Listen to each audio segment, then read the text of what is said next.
सतगुरु हमसे रीझ कर एक किया प्रसंग, बरसा बादल प्रेम का सो भीग गया सब अंग। सतगुरु श्यामल साहब से जब से हुआ संबंध, दुविधा सारी मिट गई, मन में हुआ आनंद। शीश गुरु के चरण में नवा करके देख, मानव जीवन तेरा फिर संभल जाएगा। शीश गुरु के चरण में नवा करके देख, मानव जीवन तेरा फिर संभल जाएगा। शीश गुरु के चरण में नवा करके देख।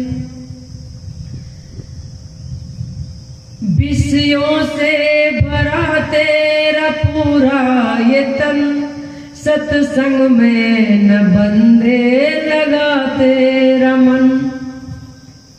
आसपास इस गांव में भी कितनी जनसंख्या होगी, लेकिन सत्संग में मन नहीं लगता, अच्छा नहीं लगता सत्संग। कुछ लोग सोचते ऐसा ना हो कि संत जन ऐसी बात सुना दे हमारी घर गृहस्थी छूट जाए या कोई काम धंधा छूट जाए।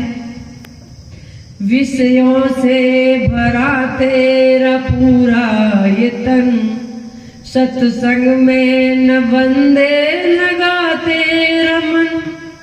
गुरु के रूप का रस तो पी कर के देख, तेरे तन का जहर सब निकल जाएगा। शीश गुरु के चरण में नवा करके देख। जब हम संतों के सामने, गुरुजनों के सामने हाथ जोड़ के नमस्कार करते हैं तो मेरे अंदर वो अभिमान खत्म हो जाता है, निकल जाता है। और जो अवगुणों का जहर भरा हुआ है, ये गुरुदेव की जब दर्शन करते हैं तो बड़ा ही आनंद आता है और वो सारे विकार दूर धीरे धीरे होने लगते, क्योंकि गुरु नाम उस पूर्ण का है, उस ज्ञान का है। ज्ञान ही गुरु है और गुरु ही वो शक्ति है, वो आत्मा है। जब इन सब का मेल होता है तो मेरे अंदर बाकी अवगुण सब दूर हो जाते हैं।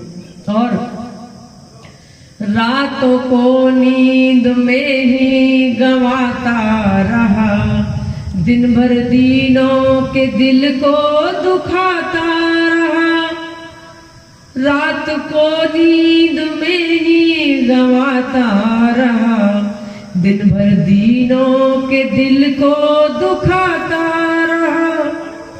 कभी औरों के काम तू आकर के देख, सुख से हृदय तेरा फिर ये भर जाएगा। शीश गुरु के चरण में नवा करके देख। ये भजन हम आपके ऊपर सुना रहे हैं, जो हमारे जीवन की जो दिनचर्या है। रातों को तो नींद में ही गंवाते रहे, शाम को सोए और सुबह जागे, और दिन में क्या किया? दीनों को, गरीबों के, निर्बलों के दिल को दुखाते रहे।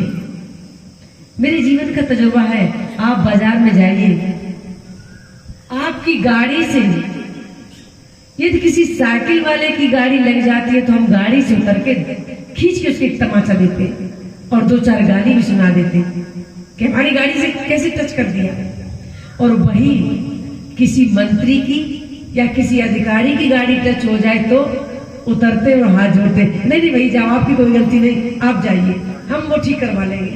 आप देखिए तुरंत गाड़ी में नुकसान बराबर हुआ, लेकिन हमारा भाव बदल जाता है। जिसे हम गरीब निर्बल समझते हैं उसके प्रति क्रोध बढ़ जाता है, और जो सबल है उसके प्रति हम स्वयं झुक जाते हैं। तो दीनों के दिल को दुखाता रहा। कभी दूर औरों के काम तू आकर के देख, सुख से हृदय तेरा फिर ये भर जाएगा। दोष औरों में हर वक्त लगता रहे, खुद को ऊंचा सभी को तू नीचा कहे। ये हर मनुष्य की आदत और स्वभाव का वर्णन है कि हमें दूसरों में दोष दिखाई देते हैं। सास का बहू से झगड़ा हो, आप पूछना बहू 100% सास में दोष लगाएगी, और सास को पूछो तो पूरे 100% बहू में दोष लगाएगी। पड़ोसी में झगड़ा होता है तो एक पड़ोसी को पूछो, कहेंगे सारी गलती इसकी है, और दूसरे से पूछने जाओगे तो कहेगा सारी गलती इसकी है। अब ऐसा कैसे? दोष औरों में लगता रहे, खुद को ऊंचा सभी को तू नीचा कहे। कभी खुद को भी दोषी बना कर के देख, तेरे अवगुण सभी फिर निकल जाएंगे।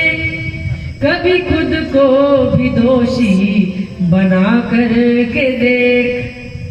ये आज से ही इस बात का प्रैक्टिकल करना। मेरी माताएं बहनें भी, घर में किसी से झगड़ा हो, सामने माफी मांगने में झुकने में यदि तुम्हें शर्म लगती है तो घर के कमरे के किसी कोने में बिल्कुल एकांत में जाकर अपने हृदय से सिर्फ एक बार ये मनन कर लेना कि आज के झगड़े में कहीं न कहीं मेरी भी गलती थी, मुझे इतना अपशब्द नहीं बोलना था।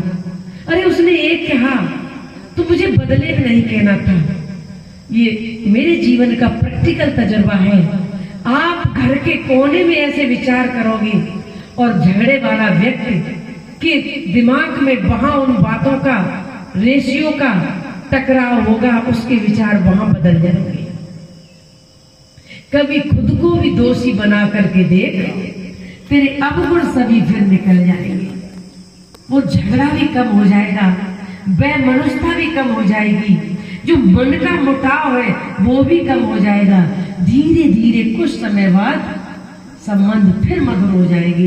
यदि मैंने अपने आप को भी कहीं न कहीं स्वीकार कर लिया कि गलती कहीं न कहीं मेरी भी है। उसने एक गाली दी, बदल के मुझे दूसरी गाली नहीं देनी थी, तो शांत हो जाता मामला। सतगुरु के लिए लगन दिल में लगी, शामल सतगुरु से बढ़कर न कोई कहीं। शांति के लिए लगन दिल में लगी, शामल सतगुरु से बढ़कर न कोई कहीं। गुरु के रूप को तू त्रिकुटी में देख, गुरु के रूप को तू हृदय में देख। दुख जीवन के सब तेरे टल जाएंगे, शीश गुरु के चरण में नवा करके देख। मानव जीवन तेरा फिर संभल जाएगा, मानव जीवन तेरा फिर संभल जाएगा। गुरुदेव कह रहे कि यदि शांति के लिए लगन दिल में है, आप वास्तविक संसार के झंझटों से, वासनाओं से, कलह से, अशांति से शांति चाहते हो, तो सद्गुरु एकमात्र वो उपाय है कि जिनकी शरण में जाकर आपको वो उपाय बता देंगे, वो बूटी दे देंगे, वो तरकीब बता देंगे, वो मुक्ति की युक्ति बता देंगे कि आपके हृदय में कि घट भीतर वो प्रकट हो गया। तीरथ कोट करे जग कीरत, पूज मरे पाषाण और पानी। आस हती अरदास हती और धोखे में बीत गई जिंदगानी। गुरु आए मिले घट भेद खुला, तब सूझ परी दरगाह दीवानी। सामलदास तेरो तो ही में हतो, भरपूर और नूर पूर जवानी। जैसे जवानी में पूरी शक्ति मेरे पास होती है, वैसे ही पूर्ण शक्तिमान और पूर्ण वो तेरे अंदर तुझ में ही था, लेकिन हम चारों तरफ भटक रहे थे, वो ज्ञान के बगैर, गुरु के संकेत के बगैर और उन सांसारिक चीजों में और किया लगवार। तू तो सबल है, तू अपने आप को इतना निर्मल क्यों समझ रहा है? लेकिन भूल के कारण, भ्रम के कारण हम दुखी हैं और भटक रहे हैं। हमें सद्मार्ग चाहिए तो संतों की शरण में आकर 2 वचन सत्संग के सुन लो, जीवन बदल जाएगा पल भर में। हम सब साधुओं का इसी तरह गुरुदेव के पहले ही वाक्य से जीवन बदल गया। सब कुछ संसार की मोह माया छोड़कर यहाँ जीवन कल्याण अपना कर रहे हैं। अपना सुधार कर लेने पर फिर जग सुधार हो जाते हैं। फिर गुरुदेव का आदेश है कि कोई भटकता हुआ, भूला हुआ, भ्रम में पड़ा हुआ है तो उसको सद्मार्ग बताना आपका प्रथम कर्तव्य है। तो मैं अपनी वाणी को इन्हीं शब्दों के साथ विराम देते हैं। बोलिए सतगुरु कबीर साहब की।